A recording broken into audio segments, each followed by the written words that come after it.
So I'm not going to say anything about the topic until I do my monologue. Then you can guess what we're talking about. Okay. You ever been in love, but still feel weirdly unloved? Ooh.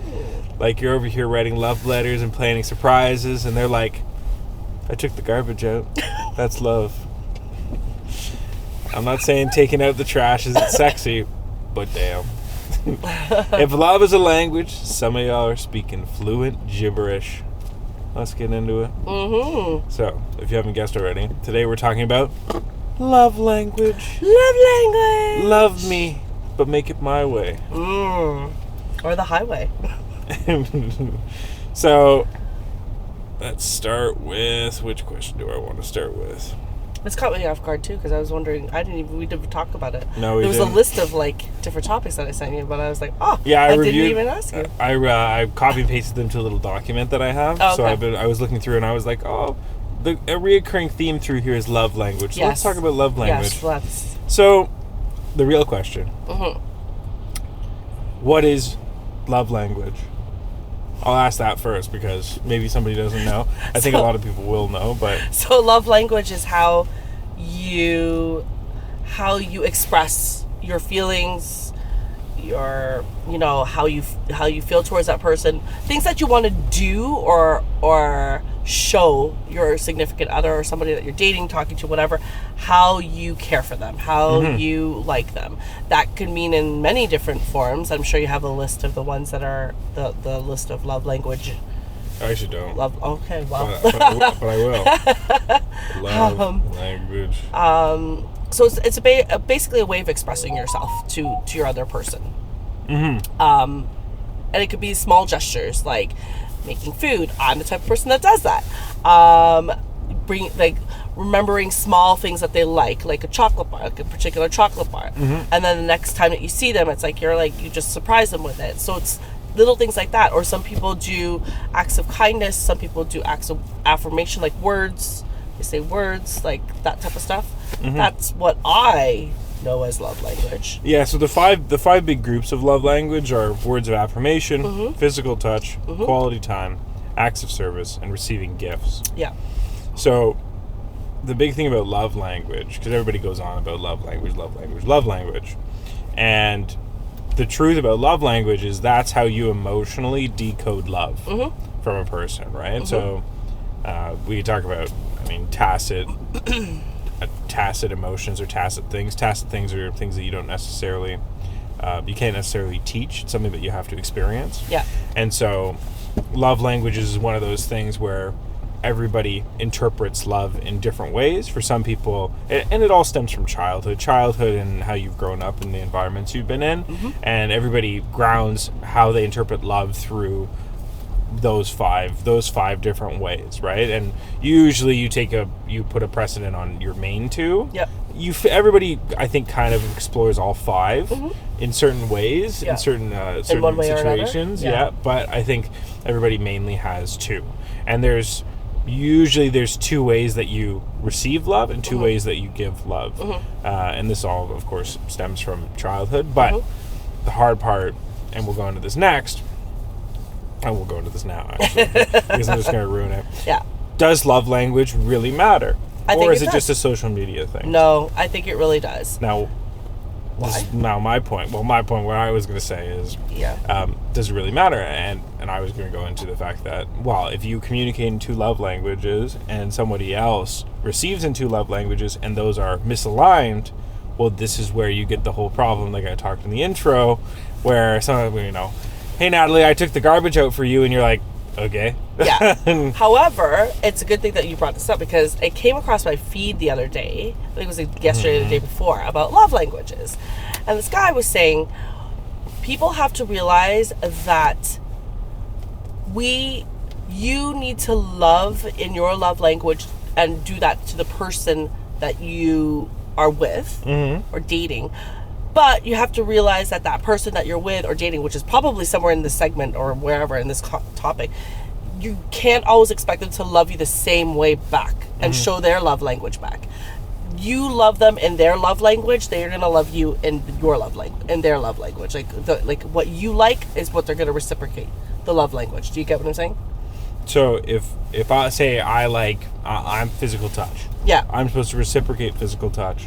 No, not necessarily. Like you love that person in your love language. Like you listen to what they like, so you do the love language that they are requesting or asking. Oh, you communicate with them and you vice versa. Yeah. Oh well, yeah. Of course. So, but going back to your point, I think it gets lost because yes, I think a lot of times it's like it becomes, well, his love language or her love language is not the same as mine. Now your mind is all like, they don't love me. But you got to remember, when you go back to that list, it's like, no, they do love you. They just show you in a different way. It's like the same thing like with B. I was like, this guy doesn't, like, I don't know, because the way that he acts towards me, like when we interact, it's like, it's not the same. But then I realized when I've had this conversation, it's like, he loves you or he likes you, but he shows them not in the same way that you do. He's showing them in the way that he knows how to.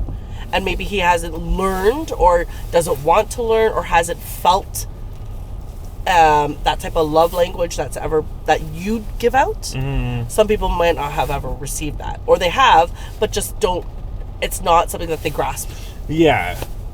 I mean, that's exactly it. I have the big point I have here is if you are with somebody who your love languages are different. Yeah. It's not that you guys are strictly incompatible. It's just that you have to learn on both ends how to translate to one another. That's right. And the big issue that you as you look into this topic and you also experience it in life, what you realize is a lot of people feel like they're giving a lot of love, and the other person's like, well, you hear the age-old thing of like, I don't even feel like you love me, and it's like, well, that's a mistranslation going on, because you're like, well, I do everything for you, I do this, I do that, I do this, and it's like, oh, he or she doesn't want you to do everything for them. They just want to hear that they're doing a good job, or whatever, and it's something as simple as that. But because you're not doing that, they don't feel it in the same way. Yeah. The next question, of course, I have is: can two people with opposite love languages actually make it work? I think, to be honest, I think it would be a little bit of a hurdle or like an obstacle. But if you really want to invest in getting to know them and seeing where things can go in your relationship, friendship, whatever, then yeah, I think it we've talked about this before. Any type of relationship, platonic or not, it requires work. That goes for the same thing for this, right? Like love languages require work. When you're in a friendship, it requires work. There's different love languages in a friendship too. Like you have to compromise. There are things that you say or you do. So it goes not just platonic. It's across the board. It's across the board for everything. So I think, yes, you can make it work. It may be difficult, and you might have a lot of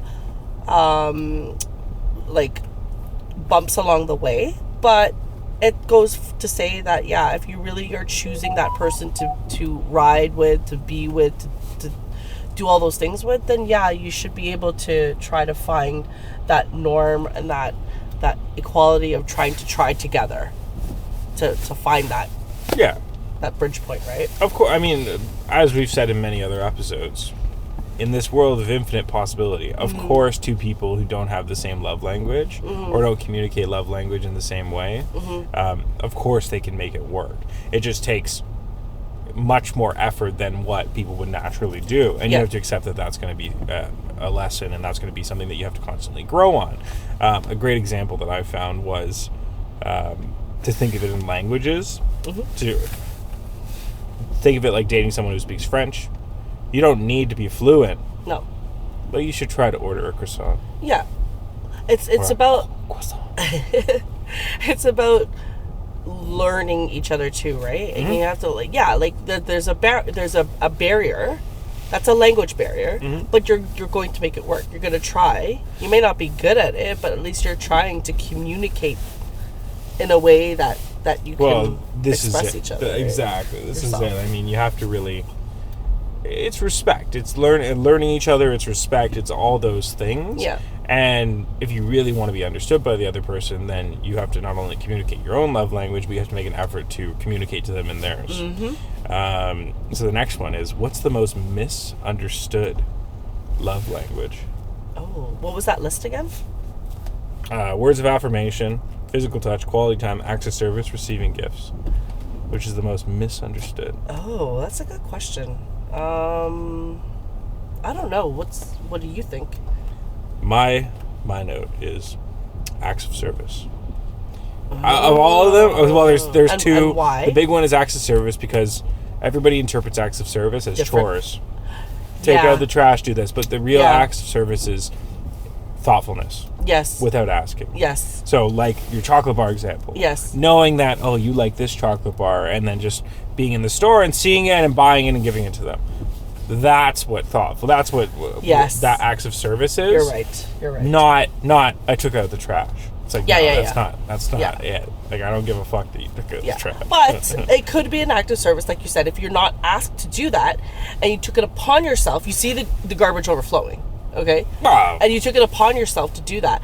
That in that aspect, yes. But if I'm telling you, hey, take out the trash, and you're finally doing it, I mean, it's nice that you did it, but you didn't go out of your own way to think of that. Yeah, but I don't even know if that goes into love language. Like that's like yes, I can see how it would go into it, but chores is like if you're living with somebody and they take out the trash, it's like, oh, thank you for doing that. But it's not like oh, I feel. I guess you could feel it, but it's not like, oh, I feel love because you took out the trash. No, but it's just you're built a home together, so there are responsibilities. There's a lot of lazy people out there. Okay.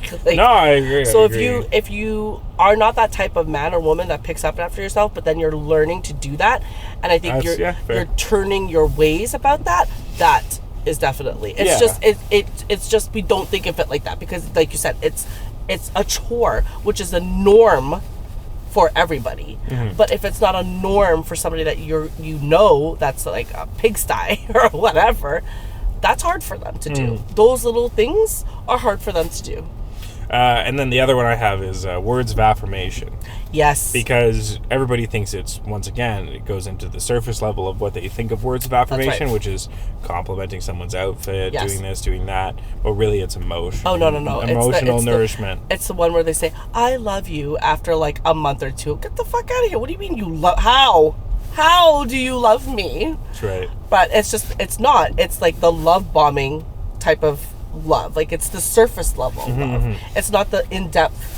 You know what I mean? Like loving somebody after like months and maybe not even months, maybe like a year down the road, you actually like feel real deep like emotional feelings. Do you know what I mean? Because everyone says, oh, well, why don't you say I love you? Like the guy was like, why didn't you say big hello?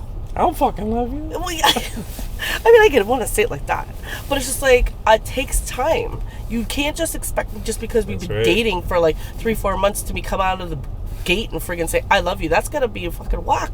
Like if a guy said that to me, I don't know about that because it's like how does somebody know that? And I get it's fine because it's like you don't know how fast some people fall in love with it, especially when you're with somebody Everybody new. has their timeline. Exactly. Yeah. But like, come on. 3 months down the road and you're telling me that to me is like I get a little bit like that's a little hot and heavy.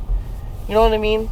Yeah, I mean, like I think people can fall in love quick. Like, yes, if you guys are doing well and all that, and things are happening, like I could see it. Yeah. But to your point, yes, it's like it's funny. English, I find we throw around "I love you" so much, and then you go to every other language.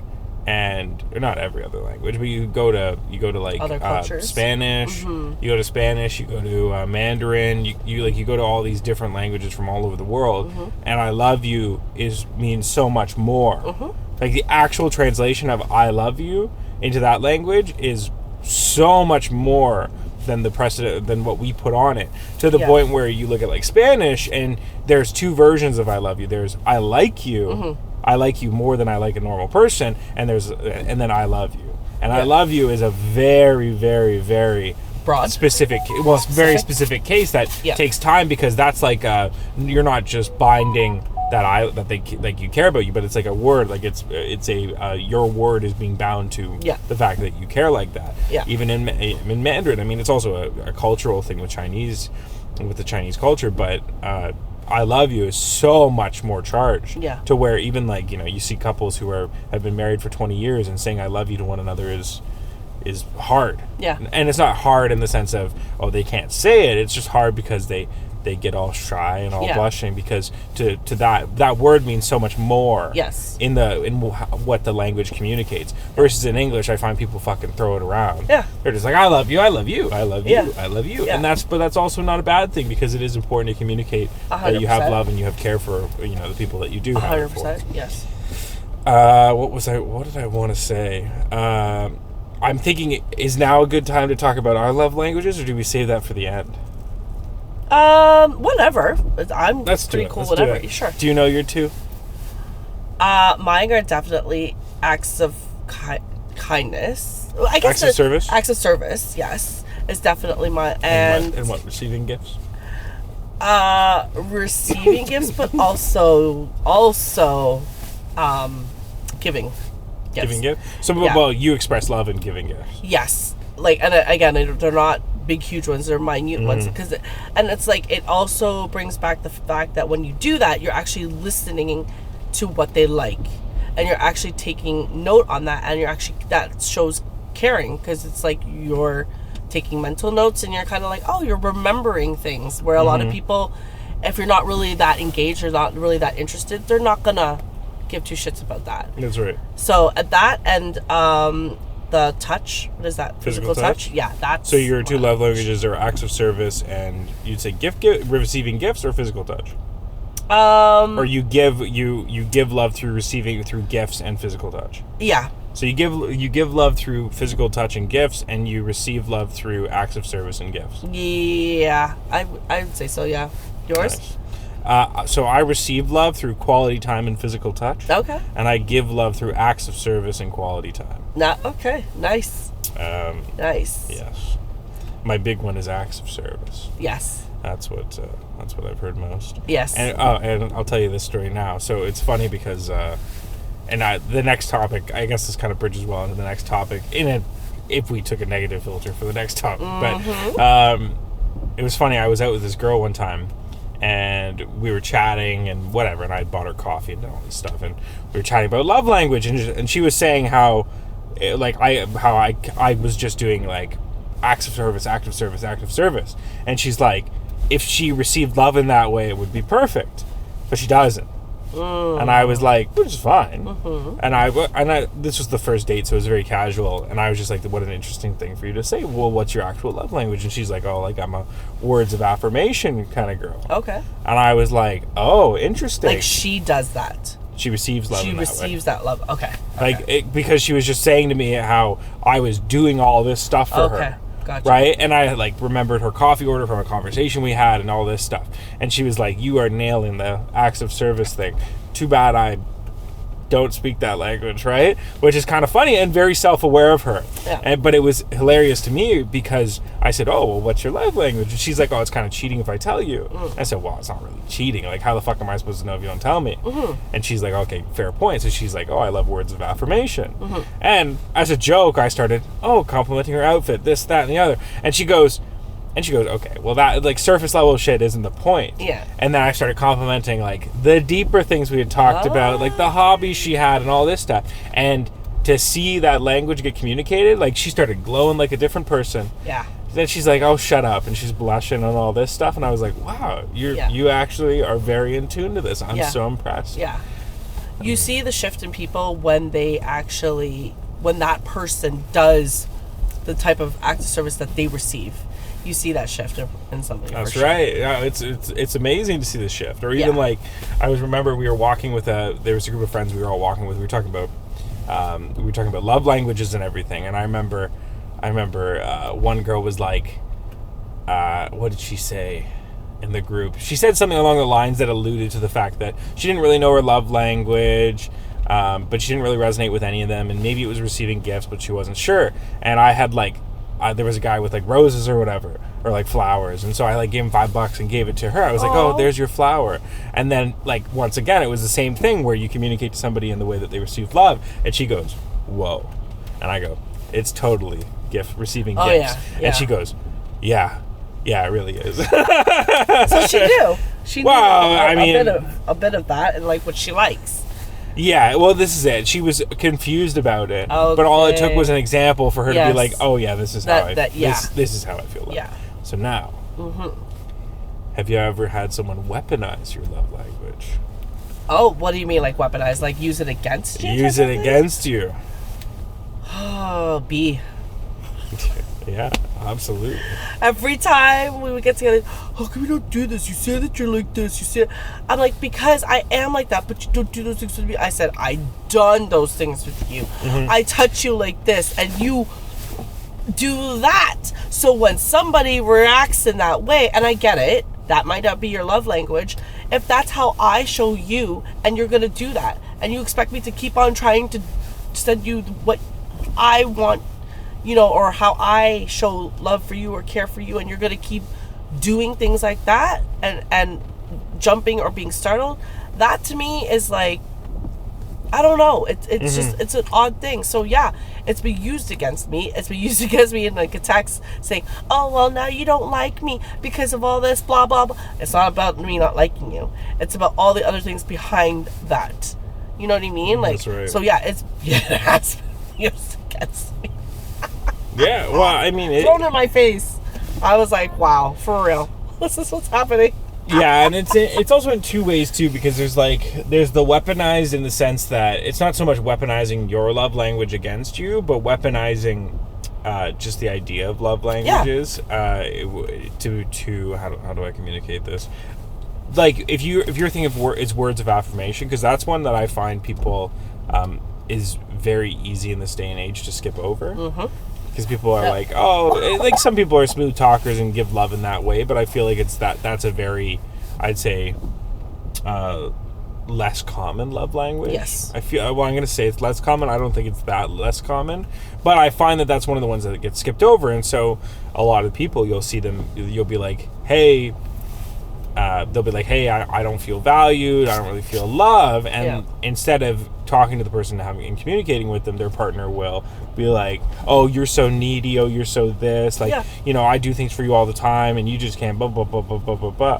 So weaponizing even in that way of like not appreciating or not understanding what they're telling you. And that's exactly what I was doing. That's right. That's exactly what I was doing. I was doing all those things and I got, well, you're being like this now. You're being like, no, it's not. I'm just telling you exactly how it is that I express myself, that I like you, that I care for you, but you are the one, and I get it, you may not receive it like that, and that's fine, but it's like, how do you want me to do? I don't know I don't know another way. Like, I tried many different ways with him, like talking to him, physical touch, giving him a gift, and it's just like, what more do you want me to do?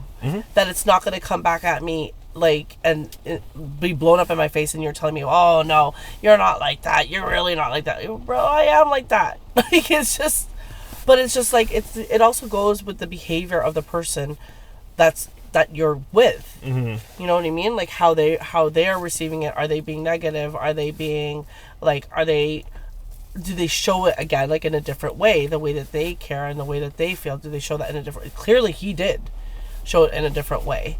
But it just, our love language did not, like in the other topic that you had, it didn't jive at all. I tried, but it just, I tried so many different things. I tried to be me. I tried to do everything right down to the core. And it's just like, it was not good. It was very toxic, as you know. And I just was like, I can't. Yeah, I mean, translation of love language only works if two people are working at it and communicating effectively. Yeah. And also I'll say it too, that I think it really, really takes a lot of awareness from a personal standpoint to understand what your love languages are. But how could you be at that age, so far gone, and not know what your love language is? Different experiences, the way he grew up, the environments he was in. Agreed. I think that all that goes into what's the word I'm looking for? Stunting his emotional growth. And I think that if you look out into the world and you look at the general populace, I think a lot of people have this emotional stunting.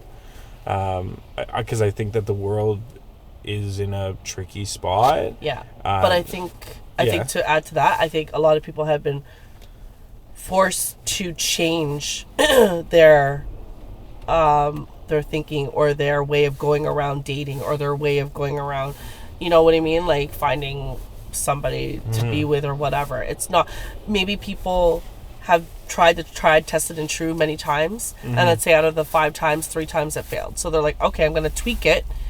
Meaning now you're tweaking things about yourself because those things aren't working and you're trying out different alternatives.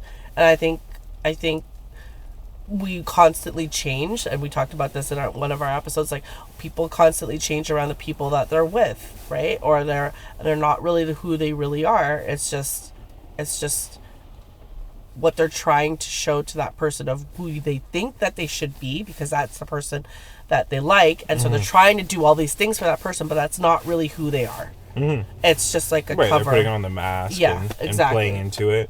Yeah, that's the other side of weaponizing that I'll mention is this idea that they know your love language or they see your love language, and it's not necessarily always malicious, but you know, it usually is. It usually turns into malicious, or well, it will turn into malicious, but it usually doesn't start malicious, where they go, oh, well, Natalie likes, you know, gift giving, so I'm going to really lean into that. Yeah. Or she likes quality time, so I'm going to really lean into that, when in actuality, I don't value love in that way. Like, I don't give love in that way.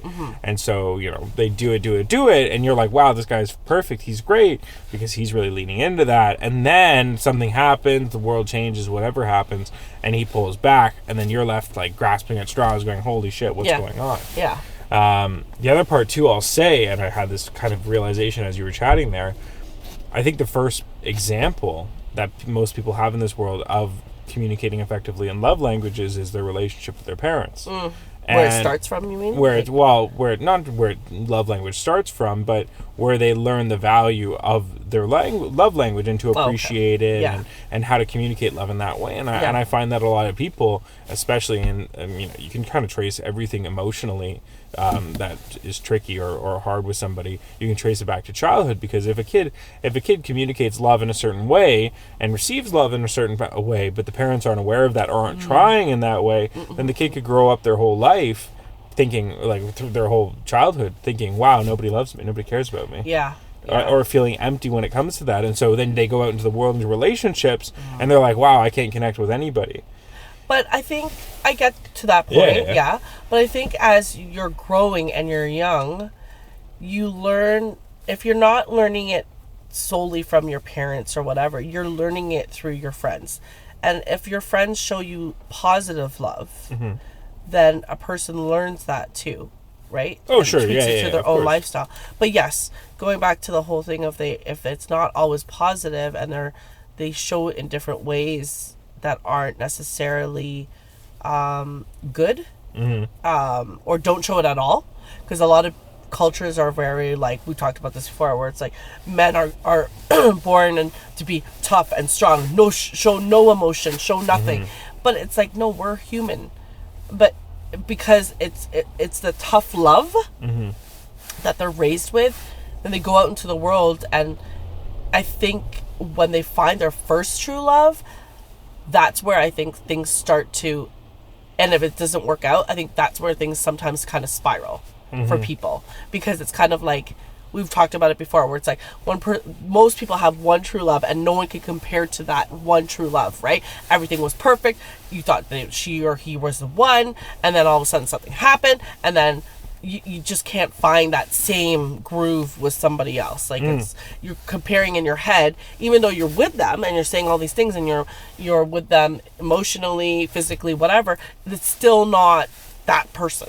Like it's still not the one true person that you felt everything, your first kiss, your first, first of everything. It's not like that. You know what I mean? Like you love in a different way for everybody. It's not going to be, I don't think it's ever really the same, but you love differently in different relationships. Yeah, and I've heard a lot of people say this. I remember having a chat with a group of girls about this, because they were saying how, is it true that guys fall in love with one girl properly, and then they fall in love with one girl truly, and then they compare every girl to that? And I was saying it's not true. Like you don't. I mean, at least in my frame of reference, I don't enter relationships and start comparing them to last loves. Oh, they did this and they did this. I use my past experiences with relationship to better choose a partner. But I don't put that, oh, this person is supposed to be like person A. And she does this, and this, but isn't like this or whatever. Person A did this for me. It's like, that's not fair, and that's not the point. But you use person A, B, C that you've dated, or whoever, whatever that number is, you use that to inform you on what's right, what's not right, and what you like and what you don't like. So would you say that love language is losing its value now? No, I don't think it's losing its value. I think that people are less respectful of other people, of taking the time to learn someone's love language. I think in this day and age with dating and the accessibility, like the pool, and how accessible it is to move from relationship to relationship, I think a lot of people are taking shortcuts, and they're taking shortcuts on the journey that makes love special. So again, back to the one that we just released with the rushing of getting into relationships. You think that's okay? Yeah. Well, yeah, I think that everybody is looking at love in a way that it's like love is so much more, like everything in life. It's not about the destination. It's not about loving the person. The journey is what makes it special. Learning the person, learning each other, whether that's their love language, how they act, where they need support, their body, this, that, and the other. Like, that's what makes the union of love so special. And so when you live in this world now, especially with the modern age of dating and connectability and this, that, and the other, you find so many people where they go, oh, the car's too cramped, we're done. Like, you know, oh, I thought you drove a bigger car. Oh, I thought you did this, right? Like, I thought you had... You had to drop it. Sorry, hey, my bad. No, but it's like, oh, you like to eat at this restaurant? Oh, sorry, it's a deal breaker. Yeah. I find so many people are getting so caught up in the shit that doesn't matter. Yeah. That they just drop relationships based on that. And you ask people, you're like, well, you said they were great. What'd you do? Oh, we went out. We went out for dinner and they ate wings with their hands, and that's like just not what I do. So petty things, almost. Petty things. People are looking at a checklist of like all the things that.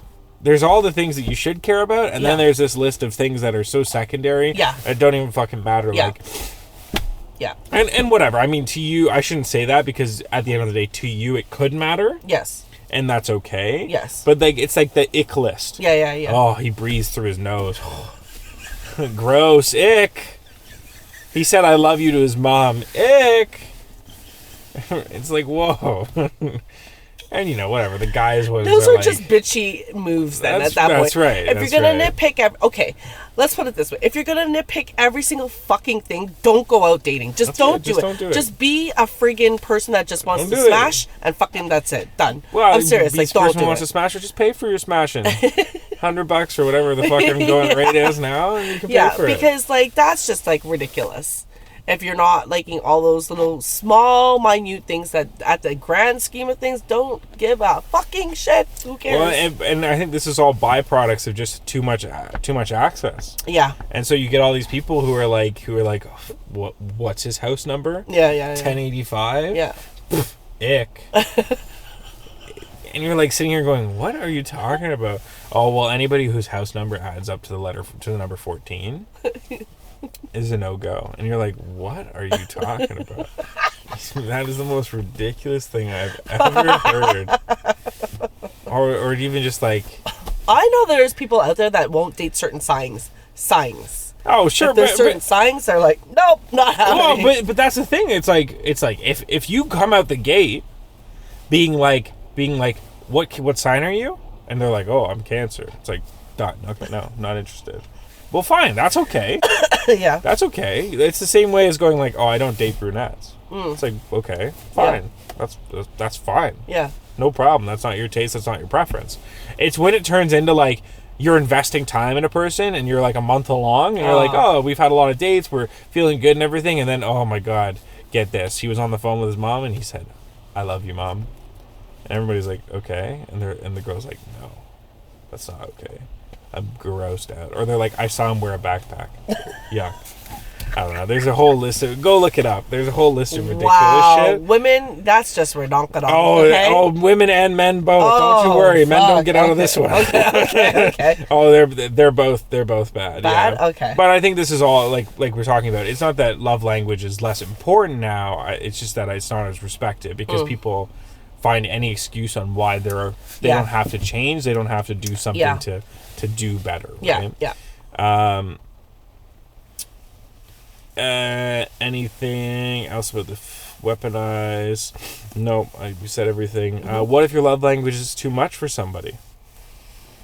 So this kind of goes into that same point that we were talking about. Again, if it was too much, there would have to be some sort of a discussion about it.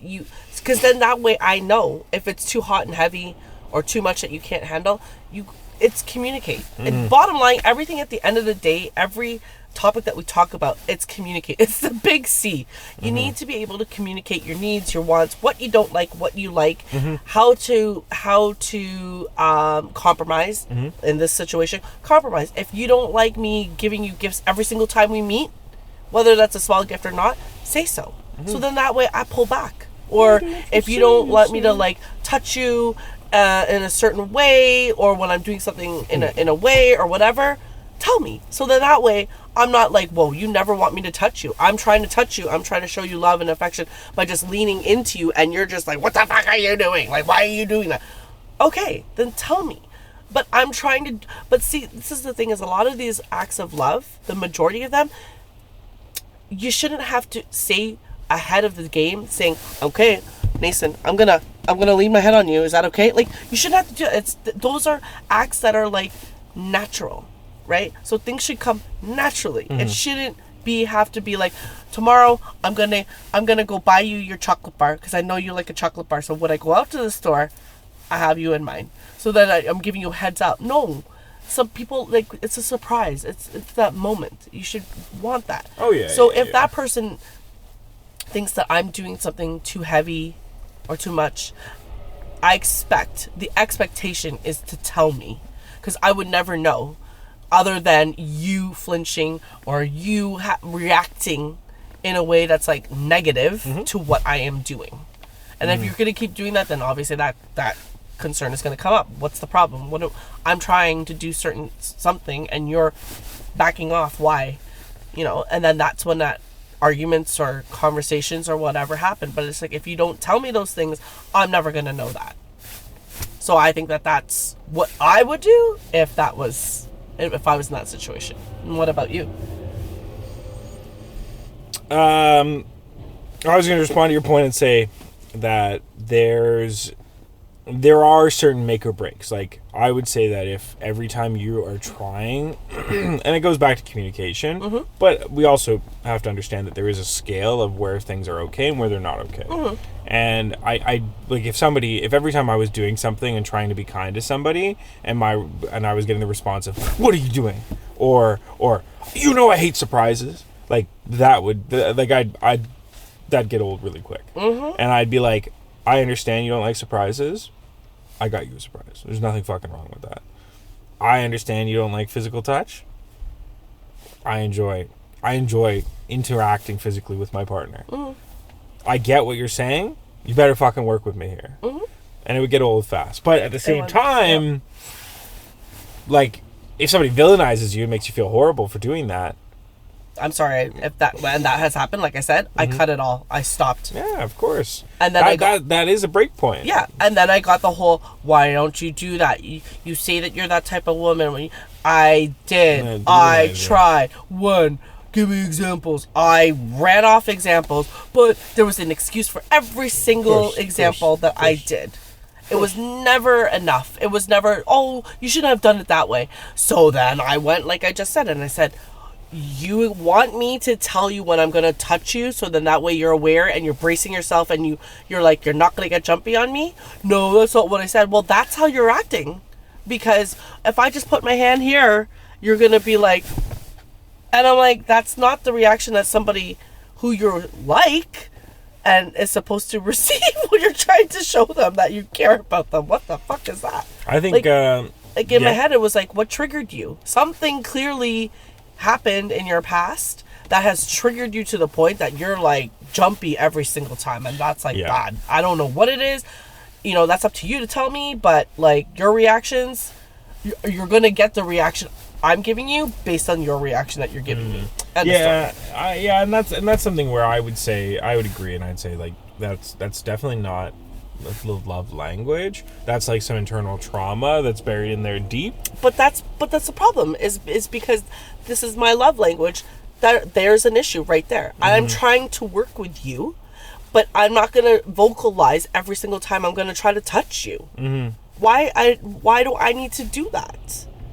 Like, I get it, like compromise, but like really, that's like saying, okay, you know, I'm gonna buy a drink. Is that okay if I get like everything I have? I feel like I have to run by everything before I do anything, and I don't want to feel. Well, that's when you're boxed in, and then that turns into less of a conversation about love language and more about what trauma is going on and what are they being active about and all that kind of stuff. Yeah, it's tricky. It's very. Those situations are hard, and I would say that those are situations where it is a good idea to do what you did. Have you ever gone through that yourself? Like been in that position? Not to your same extent, but there's definitely moments with people where I communicate, like I do something that communicates love in a certain way, or like a love language, whether that's an act of service or quality time or something. And I've noticed there's been times where I've done it, being like, hey, I've thought about you, or I did something that had thought to it, and I've gotten such a negative response. Whether that's like you give somebody a gift and you're like, hey, I know you were talking about this, I know you said it was hard to get, I saw it the other day, so I bought it for you. And then like I've had people snap at me and yell at me for it, and yikes. Well, it's just one of those things where you're like, why are you yelling at me? You're yelling at me because I did something for you? Yeah. I didn't ask you to do something for me. I didn't want you to do something for me. It's like, whoa.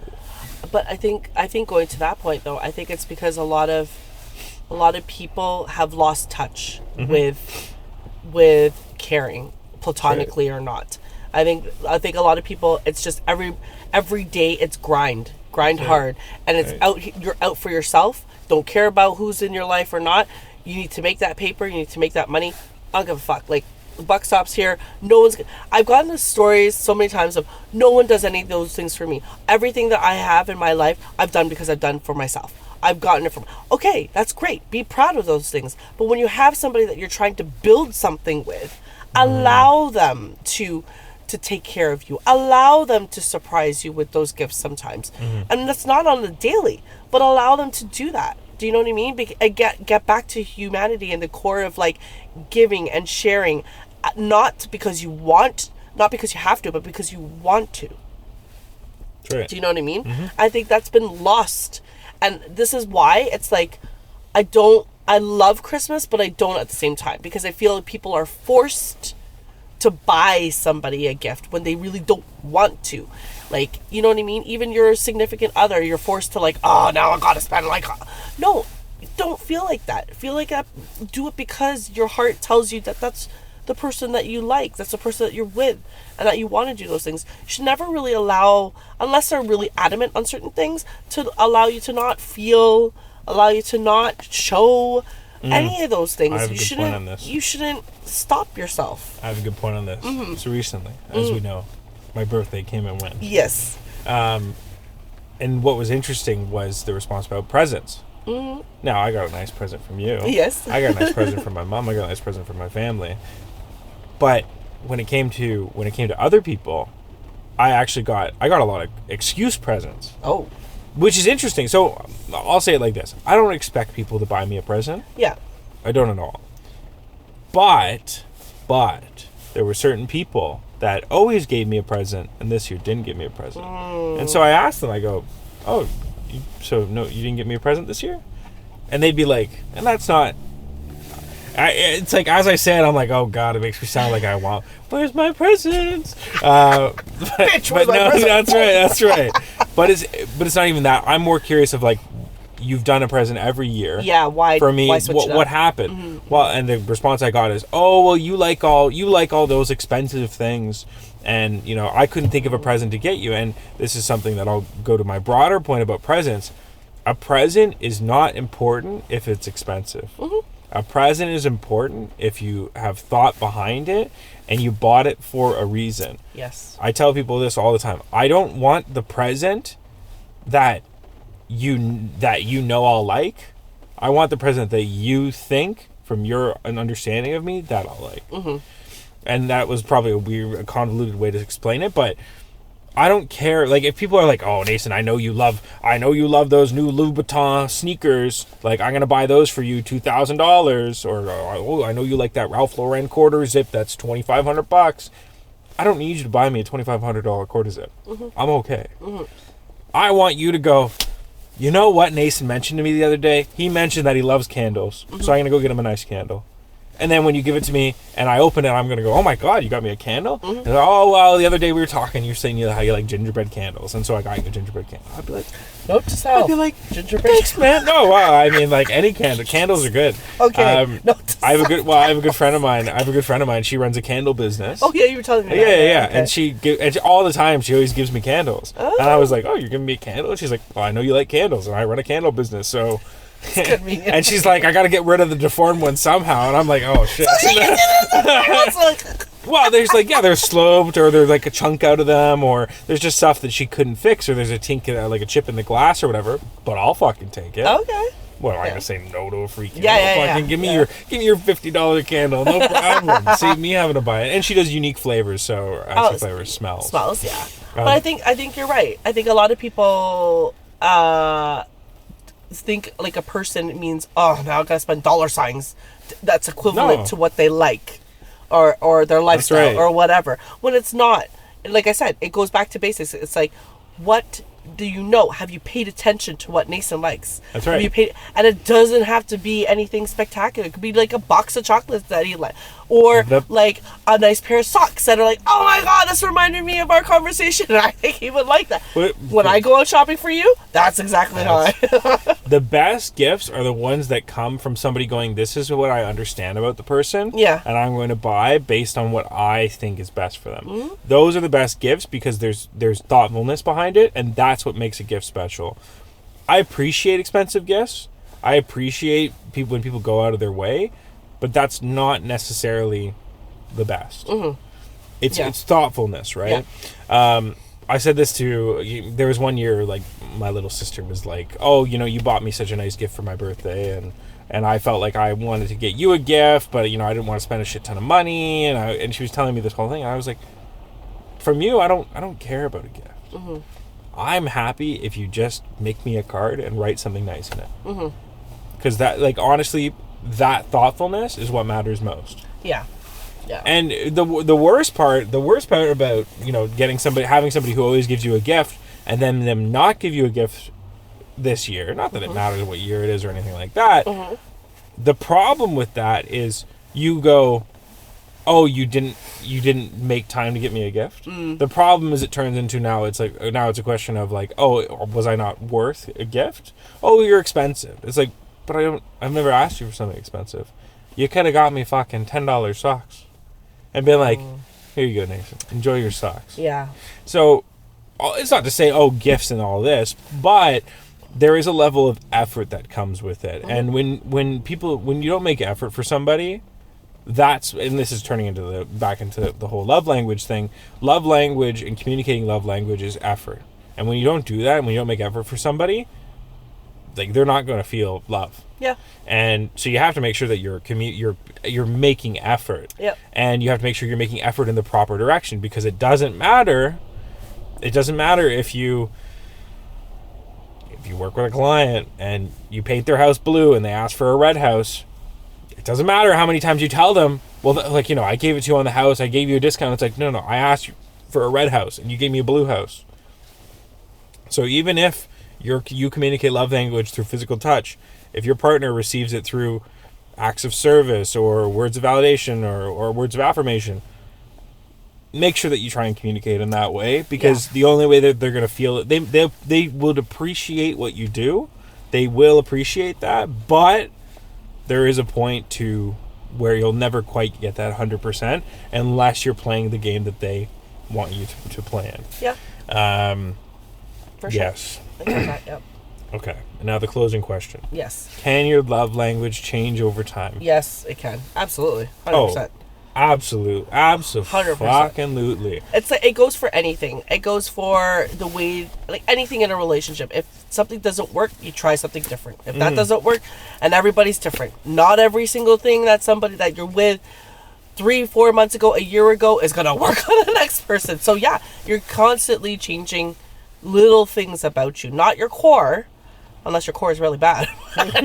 But you're changing things about you. Yeah, for sure. So yes, love language can change, I think, depending on the person that you're with. Absolutely. I mean, you learn as you grow up, as you experience different things, you put value on certain things. 100%. And you learn what's most important for value. I mean, I can speak for myself. When I was a younger man, I'd say, oh, I'm all physical touch. You know, I love it when you touch me. Blah, blah, blah, blah, blah. But when you grow up, or as you grow up, as you experience more, it's like, I enjoy that, but I don't enjoy that. Like that, I don't feel love as much with that as I do with you taking 10 minutes to sit down and have a coffee with me. Yeah. Putting the phone away, putting whatever away, having a nice conversation with me. Yeah. I like that much more than me making a point of, oh, there you go. Right? Yeah. So 100%, I think that just as you experience more things, and another thing too, going back to the point on misunderstanding love languages, I think a lot of people experienced 40% of certain love languages, like acts of service and whatever. So when you find somebody who really speaks that language, you might go, oh shit, I thought I liked gifts. I actually like acts of service. Yeah. Because I never actually it was never about the gifts, about receiving a thoughtful gift. It was about the fact that the person made an act of being thoughtful and thus gave it to me. So I actually like the acts of service. So all that to say, I think that definitely as you experience, your love language can change. But also, in your love language communicating out to the world, I think that changes as you interact with people. Yeah. And I also think that you become fluent in all the ways of doing it because you learn how to interact with the people that you interact with. And now I will say that there's some element of, I find people lean towards people that they communicate well with on the love language side. So it's like, okay, if of the 5 I'm fluent in 3, then I'm going to always go towards people who who appreciate love in those 3 languages, and and we find each other because they also communicate in my language and blah blah blah blah blah blah. Yep. And so I think that, but at the same time, I think that when you care about somebody, when you want the best for somebody, you might be really good at communicating words of affirmation, but you might be fucking horrible at physical touch because whatever happened. So you better learn, because if they appreciate love through physical touch, you better learn how to open that door. Otherwise, it's going to be a hard time for both of you. Yeah, exactly. I agree with that. So, all that to say, do your love language test. I think there's a million of them online. Oh, yeah. If you don't know it already, do a love language test, because that does a great job of illustrating all of them. And make sure you do the one that says how you receive love and how you give love, because those are 2 very, very interesting points. And what's your love language? Yeah. Write it in the comments, and also tell us a story about when it's been mismatched in a relationship. Have you ever had someone ask you for a list of times that you've shown them love? I know this one has. Horrible. I know, right? Oh, God. But now I'm in a happier place. That's so right. It's okay. We're moving up in the world. So, yeah, comment. Yes. We love when you guys engage with us. Yes. Comment or call us if you have our numbers. Text us. But YouTube comments is always great, especially because on YouTube comments you can get the discussion going with everybody else. Yes. And you can all chat, and who knows, maybe there'll be a matchmaking couple in the comments. Wouldn't that be a story? I know, right? Yeah, we'll invite them on. They'll be in the back chatting, and then things will get hot and heavy, and we'll be talking about something. Then we'll look back, and they'll be, and we'll be like, "Whoa, all right, commercial break." On that note, hope you guys all have a lovely Thursday. Have a great Thursday. Yeah. Until Peace. next time. Yes. Bye.